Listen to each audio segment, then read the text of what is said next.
தன்னை மறந்து மண்ணில் விழுந்து இளமை மலரின் மீது கண்ணை இழந்த வந்து தேக சுகத்தில் கவனம் காட்டு வழியில் பயணம் கங்கை நதிக்கு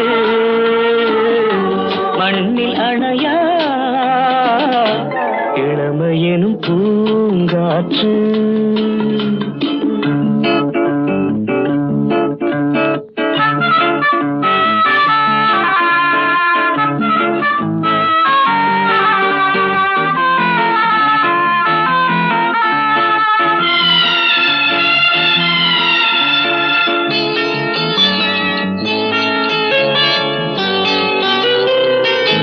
அங்கம் முழுதும் பொங்கும் இளமை இதம் பதமாய் தோன்ற அள்ளி அணைத்த